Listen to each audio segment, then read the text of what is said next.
What's up, my girls? Welcome back to another episode of Call Her Holy. I'm Laura Eldridge. And I'm Nicoletta Bradley. We're back from Noble Retreat. We sure are wearing our matching sweatshirts. Honestly, by the time that this episode is dropped, I think that these will be online for people to buy. Right, that's so fun. So the whole goal was that we dropped the sweatshirts at the retreat, and it was kind of like you've seen them online, but they're here for you guys later. And I think by the time this is out, we're going to have a website. So check Nicoletta Bradley, check Noble, you'll see it. But we have this in multiple colors. But I specifically picked pink for you because I was like, you've been wanting to make Call Her Holy pink sweatshirts, which we are. We're coming. Yeah, I We're promise. coming. We hear you. We see you. But I was like, Laura needs to have a Noble pink sweatshirt. I feel seen. You do feel seen. When we were going through the Call Her Holy sweatshirt phase, she's like, I won't wear pink.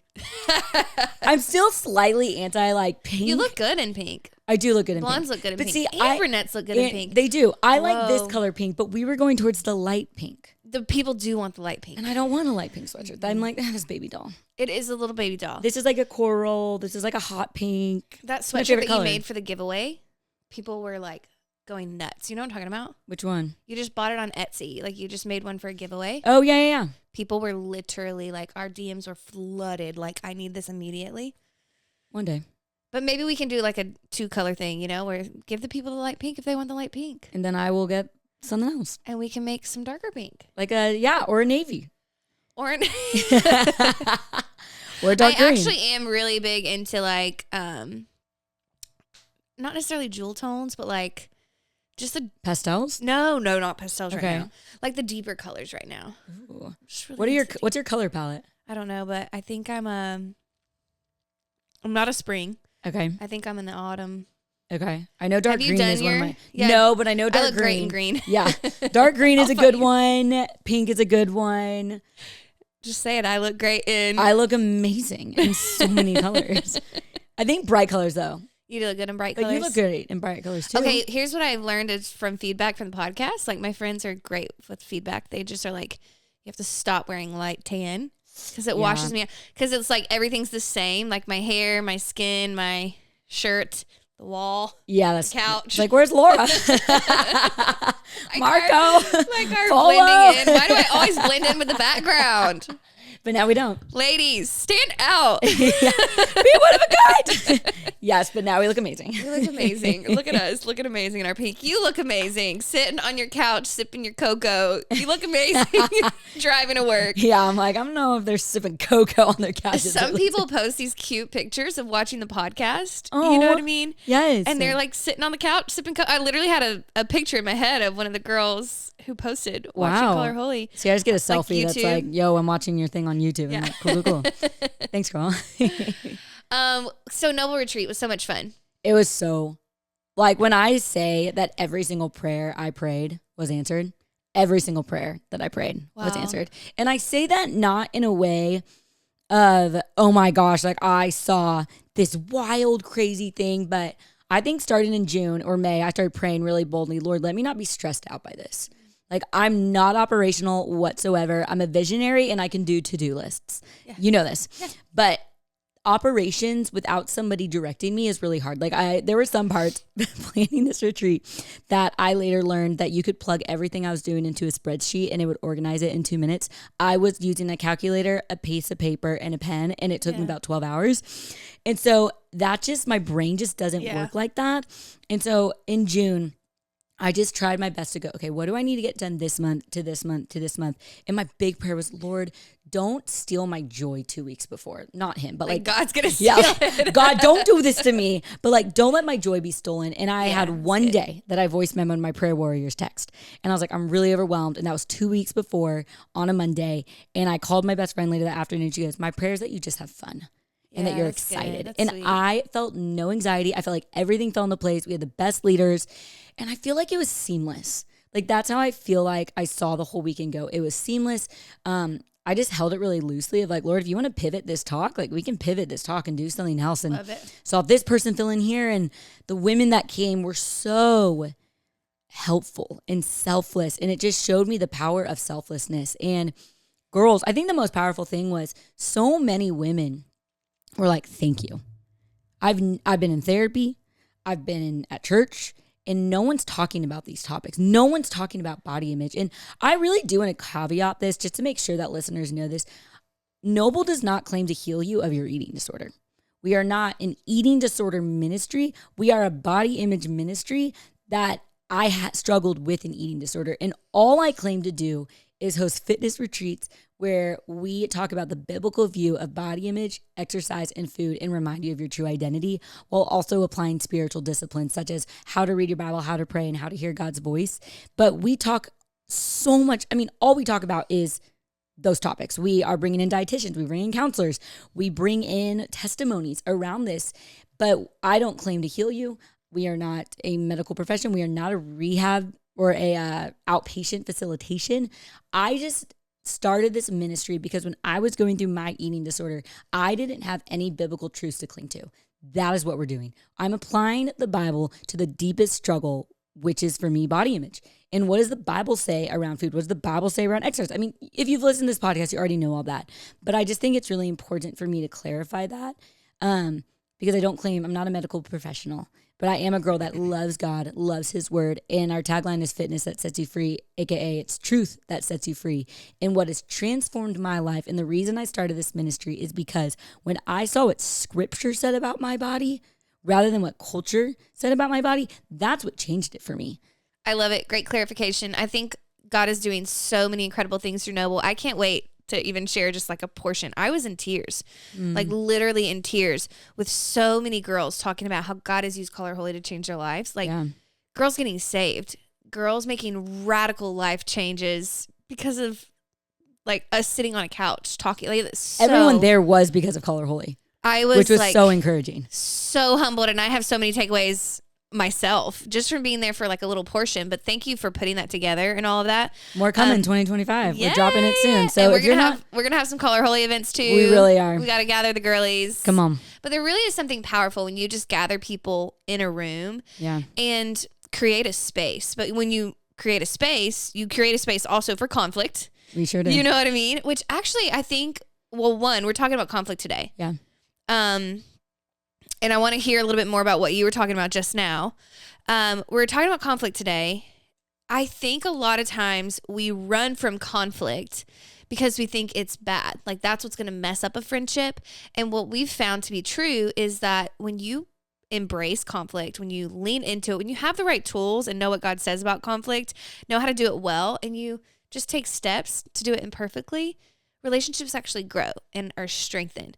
So tell us a little bit. It sounded like there was some loaded stuff in there, but I know Noble Retreat wasn't about eating disorders and that kind of thing. You may have touched on it, but like it sounds a little bit loaded what you were saying. So tell us a little bit about why you mentioned that. Yeah, and I think we at Noble, like if you have battled an eating disorder, come on. But it's crazy. After this retreat, there were little hiccups that happened where there was lack of communication or somebody misunderstood what I was doing in post. Somebody not there correct. Looking at the Noble Retreat, basically saying, it looks like you're claiming to heal women of eating disorders. Gotcha. And I was sitting here going, by no means do I claim to heal you of your eating disorder on a Noble Retreat. Yeah. I claim to put on fitness retreats and apply a biblical view and have an opportunity for women to gather to talk about the biggest struggle in the world, in my opinion, in the world right now.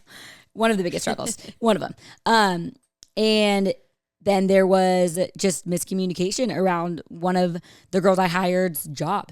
And so this last week has been filled with hard conversations. And you and I have had hard conversations when it comes to Call Her Holy. And so my hope and goal with this podcast is to be vulnerable with kind of what my last week has looked like after I came off of one of the most powerful weekends I've ever been a part of by God's grace, to having to put out fires in relationships in a really good way to then have reconciliation. But to your point, Laura, I don't love conflict. I'm not great at conflict. Laura, you have taught me that conflict is a good thing because you have always met me with grace when I have conflict. But what I have learned in the last week is I think a lot of times when we have misunderstandings, miscommunication, are frustrated with someone, it's a lot easier to run away and just avoid it. Like, I don't want to deal with this. It'll deal with it on its own. I don't need to address it. But I know for me, it feels like someone's sitting on my chest until I deal with it. Yeah. And I know, Lori, you've dealt with a lot of conflict. You worked at a church. You are a wife. I'm just a hard person to deal with. Yeah, you're really frustrating. I am just.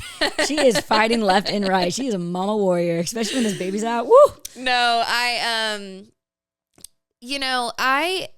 think a lot of us grew up in a household that really swept things under the rug, and we've learned that if you like bring it out in the open, that's bad. Like, don't deal with it. Just kind of like shove it and move forward. I think I hear that a lot, and I think that was my family too. And I have learned being in marriage, being in the church circles, like being surrounded by people who know how to do conflict well, that like it's important to catch the little foxes in the vineyard. Yeah, you always say that. Like, it's Song of Solomon. It's basically like, hey, there are these little foxes that are eating all the vegetables. Like, there are things that are going to come at you and destroy relationships. And if you don't catch them quickly, your garden's going to get destroyed. And I think we just think that conflict is bad. I remember I had a roommate, like we started addressing something. She's literally my best friend now. We started addressing something and she was like, no. Like, we can't go here. Cause like once you go here, you can't go back. And I think that's a lot of people's like thoughts towards conflict and hard conversations. And now she's in a space where she's like, I would 100% lean in and press in because of how much you grow through it, how much you feel seen and understood, how much like you grow in maturity. So let's give people some examples, but I really did want to I love that caveat, like, I know that people think this is bad, Totally. Or they think sometimes think it is. Yeah. Or they think that conflict is like, oh, you've had some like huge wrong. Yeah. But we also live in a culture where people just cut people out of their lives. Yeah. Like friendships, you're just like, you made me mad and I'm never talking to you again. Or like, I can't forgive that one thing that you did. And you've been talking crap about me behind my back. And there's so much in there with like, that can be misunderstood. There's so much room for negative interpretation. Yeah. We'll talk about some of that in just a little bit. But when you have a situation that is hard, when you have a situation that relationally something is broken or something even just feels off and you don't know what to do, like, we're going to help you in this episode. Because it's worth pressing into. It really is. God cares about it. It's all over scripture, so we care about it. But give us some examples if you want to. I mean, I can go too. We have examples, honestly. You and I. I'll give an example from this weekend because I feel like it's what we're talking about is I hired someone to help with a specific task at the retreat. And I gave them like, hey, I need this to be done on this day, this to be done on this day, and this to be done on this day. I'm the leader of the retreat. It is my responsibility to lead with clarity. Clarity is kindness. So all of a sudden when the retreat was happening, these things were not being done when I thought they were going to be done. And then when we got done with the retreat, all the things that I thought I had clarified were still not complete. Am I making sense? Yeah. Okay. So on Monday, I had a phone call with this girl. And I, at first, was like, I don't even want to call her. I am so frustrated. I even talked to somebody else and was like, I'm so frustrated, all these things. But Monday morning, I felt the like boiling in me. And so I went to my closet because you all know that's where I spend my time. And I read Psalm 139. And it says, Lord, reveal to me and test me and know me and show me my anxious thoughts. Reveal to me any hidden way that I might not know of. And the Lord wrecked shop in the closet. He was like, you're prideful. You were not clear. You're the leader and you're supposed to lead with clarity and you gossiped. A leader means responsibility. Responsibility. It's on you. It's on me.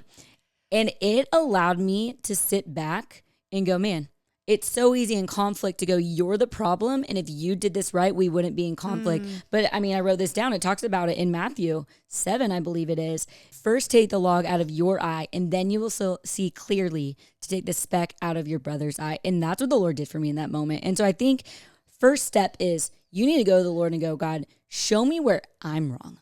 This is the hardest part of conflict. It is. Because you come in, you get either your feelings are so hurt or you're really mad. There's some kind of emotion there and it's so easy. And then you can start, like, it's so easy to look at all the other things that somebody else has done wrong. And then you start coming up with a list of all these things that wouldn't have bothered you unless you were actually really mad at them. And now they are bothering you too. And that's what happens if you go on and leave it unaddressed, is like now something has happened that has like hurt you. And now all these other things are going to start bothering you unless you deal with it. But the hardest part in conflict really is addressing like, wait, I might have something to own here. Yeah. It is so Even hard. if it's 1%. We always say own your 1%. That's like what we learned in our church culture, which is such a great analogy. Whoever came up with that. Like if you're a part of the conflict, you are part of the conflict. That's good. Like you have a part, you know? Yeah. That's not mine. I ripped it off from our church. Again, like we were raised to learn to lean into conflict, and I'm so thankful. Yeah. So you so wrestled. First I was frustrated. That's really good. Really frustrated, but I knew for me, I cannot go into a conversation if I'm still fuming, because it's not good. It's not wise. So I always start with, Lord, reveal to me, where do I have something to own? And I think if you're sitting here going, how do you even do that? All I do in that moment is that I wrote out that verse in Psalm 139, and I just sat there and I said, Lord, bring things to mind. Bring things to mind. And then I just felt like I started seeing like, oh man, like that was definitely on me. Oh man, that was on me as well. And so as I got to have that phone call, full transparency, as a believer, she knew that we were going to have a conflict conversation. And so I called her. I started it off with prayer. I go, hey, I know that we're about to address conflict on both ends. Can I just bring the Lord into this? So honestly, I prayed and I said, good. Lord, like I invite you into this space. Let us be slow to speak, quick to love, patient and kind. And so that's how I opened it up. And I just started it off and I was really honest. And I think that's a big part of conflict. You need to be honest, but without accusing. I said, I was really frustrated this weekend. But in realizing my frustration, I also realized I did this, and this unfair. Yeah. If you have gossiped behind someone's back, you need to say that you're sorry in conflict. Because chances are in conflict, you have probably gossiped in some way, shape, or form most of the times. Yeah. I will always own that. Like, hey, I'm going to admit that I said this out of frustration about you. And then they are in the know so that they aren't confused. And then I just walk through like, this is how I felt, but this is where I need to own. And you always say, will you forgive me? Not just I'm sorry. Yeah. There's so much power. Like, will you forgive me? Let's do like a checklist. Yeah. Because there are like so many tools in here. Please do. You're the organization girl. I'm like so not organized. I can only organize information. Okay. Like, but I'm not organized at all when it comes to like stuff. You know, you're scattered. But I can organize. Step one. I can organize information. You can. No, it's not about steps. I want to say something like this. Like you said, ask for forgiveness. So like literally if you're a note taker, here's one tip for you. Don't just say sorry, ask for forgiveness. Yeah. Here's another point. Own your 2%. Like what can you own? It always goes better, especially in marriage. Oh my goodness. If you start with what you can own, which is again, it's really, really hard to do. But if you go in and even if it's like, hey, they did this much to hurt you and offend you, is there anything in there that I can own? Hey, I need to ask for your forgiveness for not bringing this to you sooner. I've had to do that before. Because I've been fuming on this. Like, what is it? Because here's what happens when you start just carrying this persona of like, I'm not perfect either. You're not coming in pointing fingers and accusing. When you point fingers and accuse you're automatically putting the other person on the defense. Now they don't want to hear you. Yeah. Now you're hurting them more. And you just also need to be prepared for like, even hearing something like, hey, I've talked to other people about this, their gut's going to sink. Like that hurts. You know what I mean? So that's another little wound that has been created that is like, it might take them a second to get over that hurt, you know? So here's another, if you are a note taker, halt. Here's when to not go into conflict or like give a beat. If you're hungry, angry, late, or tired. So if you're angry, if you're still fuming, you might need to say like, especially in marriage, like you might need to say like, hey, I need a second. Yeah. This is where the stereotypical girl versus guy, like the guys want to go process everything and we come at them. We're like, You will talk about this and you will talk about it now. That's see, me. I'm the boy. I'm like, I need to process this and pray and then we can talk. But I've dated men that are like that. Well, it's a lot easier to do, I will say, in friendships. Like we'll talk about conflict styles and all that too later, but I will say in marriage, like, I'm like, let's get this resolved, because when you are, this as a single girl, like when you're in conflict, it just sits over you. And there's something there that you're anxious about a conversation that you're about to have tomorrow. Yeah. Right? Yeah. It sits on you. It weighs heavy, and that's okay. A lot of times the freedom comes after the conversation. For sure. But anyways, if you're hungry, if you're angry, if you're late, or if you're tired, those are little checks. What do you mean by late? Like if you're running late. Okay. Basically a situation that's like stressful. Okay. Now, this is not an excuse to avoid conflict altogether. Yeah. Because some of y'all will be avoiding like the plague. Sometimes, especially in marriage, you're gonna have to have conflict when you're tired. Yeah. You know what I mean? But when you're running late is not the time in the car to tell them that you're mad at them for everything that they just said. You know what I mean? Because now you're like bringing up other cans of worms and all that stuff. You're just... And if you take a second to cool off, you're probably not going to be as mad about those things. You know what I mean? So anyway, so that's like another kind of tip in conflict. No, that's really good. And I think even I love what you said of just owning your 1%, because I think a lot of times like I didn't do anything. Totally. Like, it wasn't my fault. But Ephesians 4:26 says, do not go to bed angry. Do not let the sun go down. And even in that, like if that's what the Bible says, like you went to bed multiple nights without confronting them. You have a 1% to own. Yeah. And so. Yeah, here's another. This is like conflict like 2 or 301. You know what I mean? It's not conflict 101, but I have learned this the hard way, not to over own. Because I think sometimes I can do that. In our circles, we can start owning things that aren't real, or we don't even believe them just because we've learned that we're supposed to do that. Yeah. And that's not genuine. Like if you're asking for forgiveness for something that you don't feel sorry for, you're going to probably do it again. So don't do that. You know? Okay, so how do you not do that? Because I think that I used to do that a lot. Now I've learned growing, like getting older, okay, I'm going to own what I am sorry for. Yeah. But not be like, I'm so sorry. Oh my gosh. And then it's almost people pleasing. Yeah, I think you can, it's people pleasing, or just trying to diffuse the situation and just for peace, but not reconciliation. Like, and okay, so here's another point. There's a difference in peace faking and peacemaking. It's good. There's a spectrum of, and usually will fall somewhere. Like, are you a peacemaker? That's in the middle. Yep. Or are you a peace faker? Or are you a peace breaker? You know? Amen. Come on. Like you are going to poke and you are going to like come in strong, or you're going to break the peace. Yeah. In a way that doesn't need to be broken, or you're going to fake the peace. And like a lot of people who are like 9s on the Enneagram, or like you just don't want to deal with it. You're like, everything's fine. Or the girl that's like scared of rejection. Scared of rejection. The girl who's like, so if I confront this guy that I'm recently newly dating, he will dump me. So I'm just going to fake the peace. I was guilty of that in my previous relationships of like, I'm just going to apologize so that peace is made. But I was never honest, and I was never known. And you would rather be honest with how you're feeling and see how this person receives it and processes it and get dumped than fake it and get engaged, because it's just not worth it. Peace faking, I think, is more detrimental to a relationship than being honest. I 100% agree. Like it is, you have no clue how much you're setting yourself up for disaster, and your relationship is built on lies, honestly, because peace faking is lying. Yeah. It's, and a lot of it I think can come from low self-worth too. Totally. For me, I realized like I just, I'm pretty chill. You know what I mean? It takes a lot to get under my skin. I've learned in marriage, it's a little bit easier for Colby to get under my skin than it is for someone else. In the same way, like it's just like there's an intimacy there that brings more conflict, that brings more hurt. Yeah. So when you're so like bonded with someone, you can hurt each other a lot more quickly. Yeah.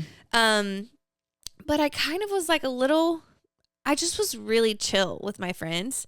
And so I didn't have a ton of opportunities to like practice this. Yeah. But I did realize something in going through like my history and really working through my past in a thing called Regen that we do. Yeah.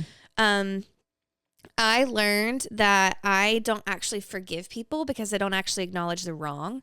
I just, in the name of overlooking it, because Proverbs 29:11 says that it's to one's glory to overlook an offense. In the name of overlooking things, I really just didn't address them internally. And it was coming from low self-worth. Like, I didn't realize, okay, it's actually important to acknowledge there's a wrong that's been done against me. Yeah. God's not happy about it.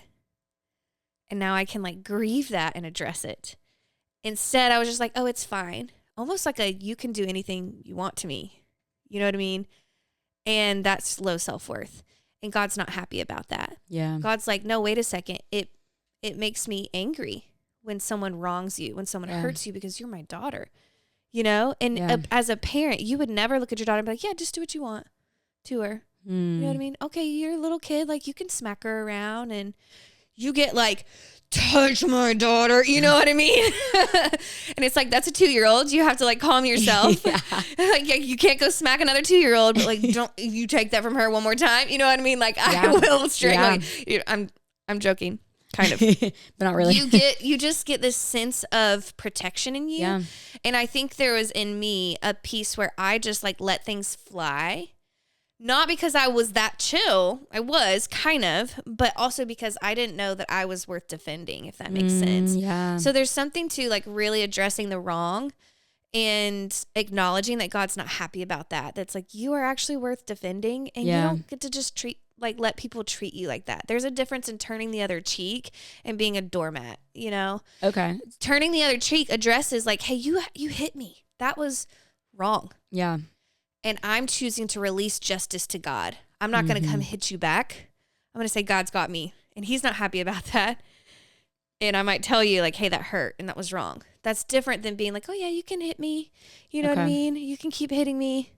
Like, turning the other cheek is like, you're still letting them, but you're like addressing it in a way that you know that God isn't happy about that. Anyways. Okay, so then how do we address that? Because I think there's the power of I statements versus you statements. And so that's kind of the next step that we went into with this process. I owned my part, but then it went into I felt this. Okay, pause. Because there's one thing you said earlier that you asked that I want to address really quickly. Yeah, go for it. When you don't know what your part is to own, you're talking about like, what is it if you don't feel like you've done anything wrong? You can humbly go to that person and be like, hey, I know I have a part to own in this, and I don't see it yet. I want your help to see it. Love that. I do need to let you know, like, I'm really hurt right now. And that's kind of clouding everything. But again, I know, like, that's so good, Lord. I am not perfect. I'm not batting 1,000. If I haven't pissed you off in this situation, I've done it in 1,000 others, you know, so please, I would love to hear. And also, can I just share with you how I've been hurt? Yeah. That's a humble way of saying I love that. I know I'm in the wrong somewhere. I just don't know what. Yeah. And I'm not going to like pretend that I am like, hey, will you forgive me for something that's made up? Like, yeah, just to own your part. Like, you don't need to own your part if you don't even know what your part is to own, but you can humbly go. Yeah. Say like, hey, I want to know. Like, what did I do that frustrated you? And so I think that's really important is truly using I statements though. Like, I was hurt. I was frustrated. Yeah, let's talk about that. And so that's really critical because if you start to say you, then people can get fired up. Like, you did this. If they don't believe that they did this, I believe that's where conflict can start to really get revved up compared to owning like, I was really frustrated. Yeah. I was really hurt. But I feel like you probably have more to add to that. No, this is good. This is really good. Another point is like, don't attack. Don't attack. And so I think just continually focusing on how did you feel? How did it affect you? Because once again, when you start to say you now can have a defense. Yeah, exactly. And they can be like, I would never do that. But there's a lot, it's humility to say like, man, I'm sorry that I made you feel that way. Will you forgive me? Yeah. Because you care about people's feelings. Yeah. You know, even if I didn't mean to hurt you, but you felt hurt by me, I want to ask for forgiveness. Yes. Even though I'm like, but I didn't even mean to hurt you. So another point is like use I statements. Yep. Like tell them your experience with it. And another like point is don't assign motive. This is a big one. Yeah. Because a lot of times believe the best. When you are, believe the best. You can put that as another little bullet point. That is a good one. A lot of times when you're coming to someone and you've been so hurt, you've already made up in your head why they did what they did. And why they're wrong and you're right. And a lot of times conflict comes from miscommunication. Yeah. And so there really is something to like, wait a second. I didn't realize when you said this, I heard that. Yeah. You know what I mean? Yeah. And then I decided in my head why you said that and what you meant by that and how you actually feel about me. Like in marriage. Now you actually think I'm fat and ugly and lazy. Like that's what you're telling me. Yeah. You know what I mean? And you just have created this whole scenario in your head and it's like, I didn't say that at all and I don't feel that way. Yeah. You know, the other person might be thinking, but you've interpreted something. There's been a miscommunication. That happened in Genesis 11. The people were literally thinking that they could come together and build their way up to God without him. And God in his kindness was like, it is too important for you to know that you need me. I'm going to scatter and confuse your languages. And now all these people are speaking different languages. Yeah. Like literal different languages. Like we would be in a room and then I'd start speaking Spanish or French and you'd be like, what the actual are you trying to say to me? And there's this barrier in communication. I do feel it's very similar, even in the English language. There are barriers in communication where we have to really seek to understand. That's another bullet. Seek to understand more than being understood. And so you just need to know, like a lot of conflict comes from miscommunication. A lot of it comes from like, oh, when you said this, I heard that. Yes, girl, come on. You know? Yep. That's so good. And that, I like, once again, I'm an example girly. So then that's literally what happened is that, hey, I think that the word I always cling to is humility and curiosity. That's good. So be curious. So then I approach this conflict of like, hey, I need to apologize for this. I was frustrated by this. In humility, saying, where did I miss the mark? Like, where was I not clear? Like, what I felt was that based on this, I felt like you didn't care about this situation. Yeah. And then I gave her the opportunity and I went in assuming the best. Like, okay, clearly there's miscommunication. Yeah. And then she got to say, wow, I had no idea that's what you expected. I had no idea that's where your expectations were. Then I was able to be humble and go, you're so right. I did not give you timestamps of when I thought you were supposed to execute this, which in God's grace, which I think this we have to remember, conflict is an opportunity to learn. Opportunity is an opportunity to make you better. I have such better clarity of how to be a better leader for the next retreat I put on because of this conflict. I am so grateful for this conflict because I'm like, wow, that one brought reconciliation. But two, God was like, I'm going to show you this, help you learn through this because I want this to be better next time. And so it was this opportunity to be humble and to be curious. She was not trying to hurt me. She was not out to get me. She wasn't trying to do anything wrong. It was my part that I wasn't clear, her part that she didn't know. And then we got to work through it. And this was my favorite part about the whole thing because this girl's a new believer. And so she got to say, man, like I've never seen conflict done like this before. And it was so, so beautiful to, and this is, maybe we can go into more of this later, but then the next day when we had a follow-up convo, I think this is really important when you see conflict come to a resolution.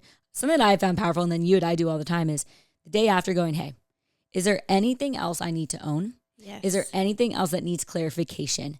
Because a lot of times when you go out of conflict or you're done with conflict, sometimes you can be like, wait, what did she mean by that when she said that? What did that mean? There's so much power the next going, hey, want to check in?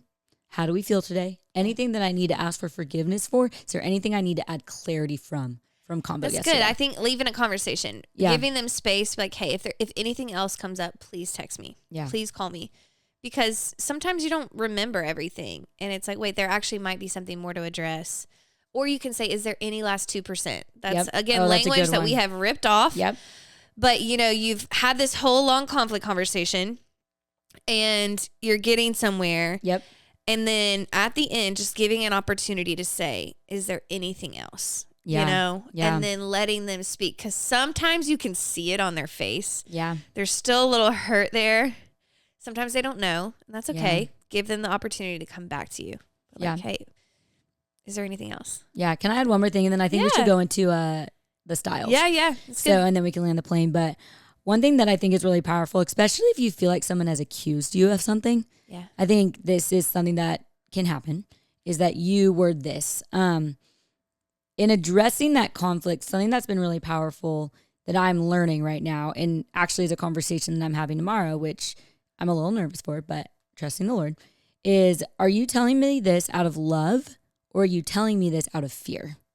That's good. In a way, I like that. And they let them answer, because sometimes when somebody accuses us of something, once again, they might not believe the best. they're not doing it out of accusatory, out of slandering you, out of trying to put you down. You're saying they might not pause. You said you were telling yourself, believe the best because they're not trying to do it out they're of not trying to do these things to me. Because if you were to say like, Nicoletta, you are late. Like if you were to say like you didn't do that on time, I could hear that as you're lazy, you're not a hard worker.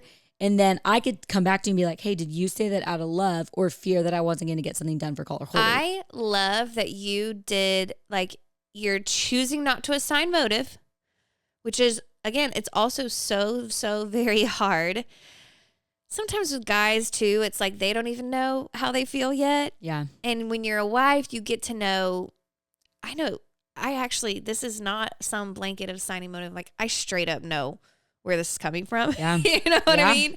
I know what you actually think. So now there's more to address. Like, let's draw that out. Yeah. There's a proverb that says a person's heart is deep waters, but a man of understanding will draw it out. Yeah. Like in the Bible, good. A proverb in the Bible. And so when you can like draw out like, hey, I actually do know there's something more here. Again, this is like 201, 301 level. Yeah. This isn't basic. So practice the basics first, but you can start learning how to ask intentional questions to draw it out. Like for you, like, hey, did you ask that out of love or out of fear? And then you can be like, okay, I do want to challenge you because I have seen, historically, like you kind of say things to me out of fear, is what it feels like. Yeah. And out of love, if people are saying something to you out of love, it might be because you have a blind spot. You've done that to me. Yeah. You say things to me out of love, and I trust you enough that if you give me feedback, I'm like, I know this is out of love. Therefore, it's probably because I do have a blind spot. And so that's where the curiosity and the humility comes in. And even this morning, we were just praying over another conflict I have to have tomorrow. And it was which is funny because I'm never in conflict. Like, this is so new to me that it is God's grace that it's allowing to happen. Like, every conflict is an opportunity. But as I sat with the Lord this morning, just praying through, like, Lord, allow me to have your character. Allow me to not be scared. I just felt like he said, I'm the God, or I heard him whisper, whatever. I'm the God that's in control of the winds and the waves. And I'm also the one that calms them down. Yeah. Therefore, I'm with you in this conflict. And I'm the one that's going to calm the conflict down. And it was just this beautiful picture. And you have to remind yourself, if you're two believers, you both have the Spirit of God. And it allows you to come to reconciliation. I just got this picture of me and this woman in the same room and Jesus sitting there with us. Yeah. And him being the navigator, the person that is going to help us find resolution. But I just love the imagery of and I felt like I saw the picture of Peter walking on water. He's the one that allowed the storm. Yeah. And he's allowed it to calm down. But what we are called to do is keep our eyes fixed on Jesus, because when we keep our eyes fixed on Jesus during conflict, we don't sink. Yeah, that's really good. And I love that you keep hounding on it's an opportunity, because it is an opportunity for discipleship. Yeah. And it's an opportunity to also grow yourself, like you've hinted on. And even if you don't agree with the feedback, say that I came to you with all these things, Nicoletta, and you didn't agree. A great way to be the person who's approachable in the future for when you do need the feedback is to just say thank you. Yeah. And say, I'm going to bring this to the Lord. Thank you. Because I think that's also a dip, which I'm guilty of, is everything that somebody says must be true. Yeah. That's not the case. If somebody tells you all these things, you get to test that. Yeah. But you need to be humble in the receiving.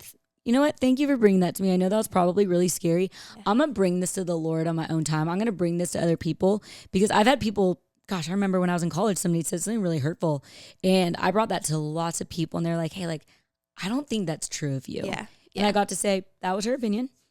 I'm going to disregard that and move forward. Filter feedback. That's another thing kind of on the checklist. And that one I did like kind of learn the hard way. No one told me that.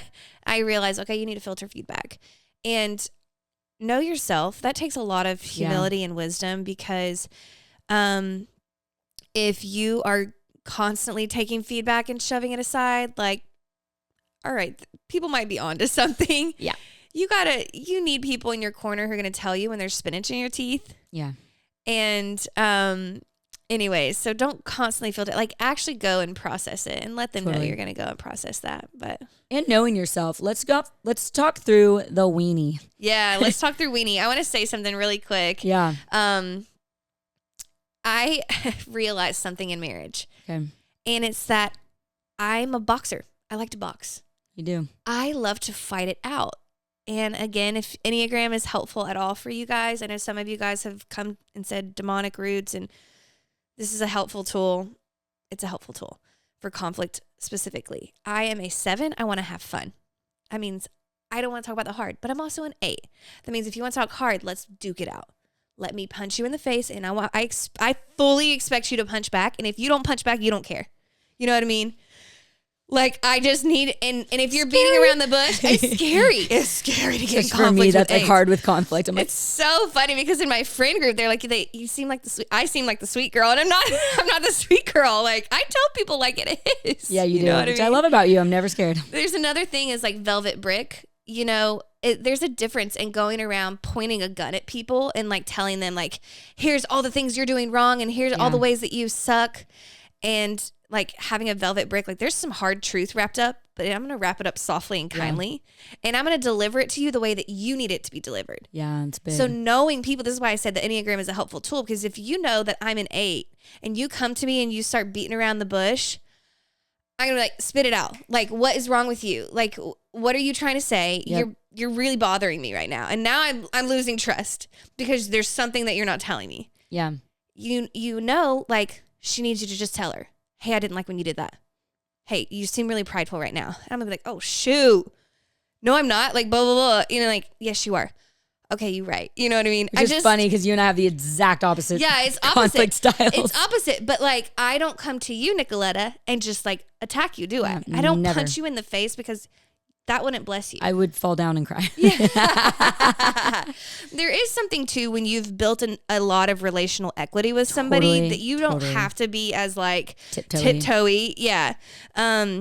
So but conflict builds trust, just so you guys know. Like, when you do conflict well, it actually builds trust. So yeah, I'm a duke it out girl. I'm a duke it out kind of girl. And I will straight up, I have to like calm myself, because I will feel like you don't care if you're not just telling me like it is, and you don't punch back. And I want to argue. Like, I want to argue because then I'll actually believe you. I want to poke all the holes in what you're saying. That way you can convince me that I'm wrong. Yeah. Which is not a great recipe for health in marriage.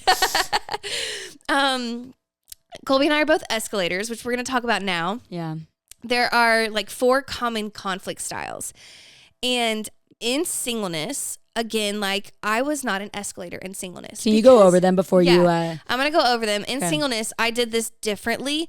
So just take a lens, because when you hear these, I don't want you to think, I'm not that one, I'm not that one, I'm not that one, because one day you might be.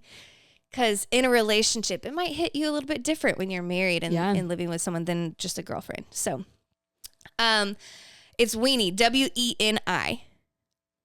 W is withdrawal. I was a withdrawer probably before. I'm for sure a withdrawer. Yeah, I was a withdrawer with friends. Yeah. I would just pull back again, like, it's fine. I'm going to avoid it. Actually, I don't think I'm like that. I'm a negative interpreter. Keep going. Keep going. Yeah, okay. E is escalator. Yep. A lot, you know who you are. You know what I mean? Yep. You get things ramped up.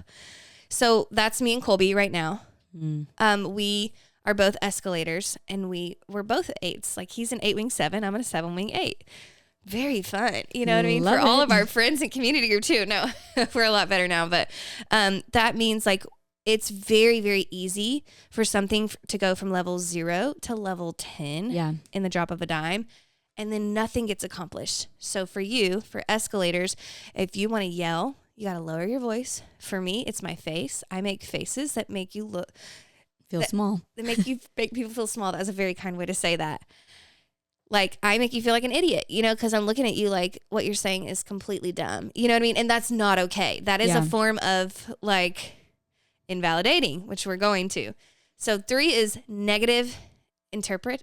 Guilty. Negatively interpreter. That is 100% me. Negative interpretation. However you want to say it. Yep. That is 100% me. A lot of girls are like this. Yeah. I hear something and I'm like, you hate me. And they're like, I didn't say what that. are you talking? And I hear everything negatively. Yeah. I hate it. So what you're saying is literally like I am taking everything that you say and I'm interpreting it through a negative lens versus believing the best and being positive. Yep. The other is invalidator. And I'm like this too. I can invalidate people and their feelings where you're just like, don't feel that way basically. Yeah. Or that's on you. Yeah. What's the term that's like so common now in oh my gosh, it's going to come to me. Y'all probably know it. But like basically they're saying look out for this in relationships. Like narcissists do it. Anyways, but they're invalidating everything that you feel and say and making you feel crazy for saying it. Oh my gosh, it's like gaslighter. Thank you, Abigail. You're gaslighting people. Yeah. Like you're invalidating everything that they feel and say and convincing them that they're wrong. Yeah. That's not okay. That is nasty behavior. Yeah. It's nasty behavior. Come on, that's good. Anyways, so even That's if you don't good. agree with it, you don't need to invalidate That's good. what somebody else says. Go ahead. That's good. I think just to close this off, I want to just go through something really quickly in Matthew 18 because I think this is really important. Is then if you've been in the church whatsoever, you've heard this, and I think this is a good place to land. And it says, Matthew 18, it starts at verse 15. If your brother sins against you, go show him his fault just between the two of you. I think that's really important. Start with one-on-one. And then it says, if he listens to you, you have won your brother over.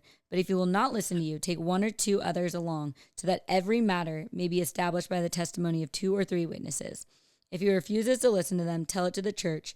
And if he refuses to listen even to the church, treat him as you would a pagan or a tax collector. And we're not going to go into the depth of that. Because there's church discipline that's talking about. Totally. That's talking about, yeah. Yes, but I think that is important is in the first round of conflict, go to your brother or sister one-on-one. Here's another bullet I'm going to insert. Please do. Only talk to people who are part of the problem or the solution. So come on. So if you're spreading it around, not only are you getting more angry and hurt, you're also spreading something that now might have to go back and be stamped out. You girls have done this if you've been in a relationship and you talk to your mom. I know you all do because I did it too. Now your mom doesn't want to give that guy a second chance because you've told her all these things that you said in the heat of the moment that were so frustrating. And she's like, no. Anyways, so you need to like stamp it out. I know that it's hard and you want to talk it out, journal it out. Journal it out. If there is somebody who is part of the solution, who can genuinely help you, who's going to say like, hey, have you talked to that person? Yeah. There's another thing we haven't even touched on. If somebody comes to you complaining about somebody else, do not be the person who perpetuates it and says like, oh my gosh, they're awful. Like, I cannot believe that happened to you. You can validate their feelings and say like, I'm so sorry. That's gotta really hurt. That stinks. That's happened to me before. Have you talked to that person about it? I'm going to give you 24 hours. That's intense. I will say that's intense. The verbiage of I'm going to give you 24 hours. But just as a general rule, like, hey, will you go talk to them? Yep. And then let me know how that goes. And if not, I'll go talk to them with you. Yeah. In Ephesians, it just says, do not let any unwholesome talk come out of your mouth unless it benefits those that listen. And so just throughout the entire process of conflict, man, make sure that your speech, whether it be to the person, to your friend, to your mom, to anyone not involved in it, let no unwholesome talk come out of your mouth unless it benefits those that listen. This is your brother and sister in Christ. This is an opportunity, not something to be afraid of. Walk in with humility, walk in with curiosity, and always believe the best. All right. I know that you truly love Jesus here. And if you're exploring Christianity, we're so thankful that you're here. God loves you and has an incredible plan for you. And these are all ways to bring the church together, to bring people together, and to show reconciliation, as we are ministers of reconciliation that the scriptures say. But even as you guys are loving Jesus and going to church and sitting there and raising your arms in worship, Matthew 5 says this, therefore, if you are offering your gift at the altar and remember that your brother or sister has something against you, leave your gift there in front of the altar. First, go and be reconciled to them. Then come and offer your gift. The scriptures are straight up saying, if you're coming to worship me, I think it's more important that you go reconcile with your brother or sister. I think it's more important that you tell them, here's how you've hurt me. Here's how you've wronged me. Or, hey, here's how I've wronged you that I haven't addressed. God straight up is like, don't come to me with all your gifts. You know what I mean? Don't come to me on a Sunday morning lifting your hands. Go. Do whatever it takes to be reconciled to them. And the scriptures also say, as far as it depends on you, be at peace with everyone. Come on. And sorry, I feel like we're throwing a ton at y'all. This might be one of those episodes that you need to like replay because there's so much more that we want to tell you guys on this too, but practice it. You know, you're not going to do it perfectly, but you just need to know as you're going into hard conversations, because I know some of you guys are like probably sweating right now, thinking about the hard conversations you need to have with your mom, with your dad, with your brothers, with your friend, with somebody that you haven't spoken with since high school because you guys had a falling out. as far as it depends on you. You don't know how they're going to respond, but your job is to go and do your part to be reconciled. And that doesn't mean that they're going to receive it well. That doesn't mean that they're going to come back and be like, you know what, you're right. But you want to do everything on your part, on your end, to say like, I'm going to do my best to live at peace with everyone. And y'all, the best thing is that God is literally with you during conflict. Yeah. You are never alone. He goes before you. He goes behind you. He is in you. He's to your right and to your left. And therefore, you don't need to be afraid. And ask him to speak through you. He promises, ask and you will receive. And so, y'all, we love you. Thankful for you guys. And we hope that this encourages you. And conflict is hard. Give yourself grace. Talk to you soon. Good. Come we on. love y'all.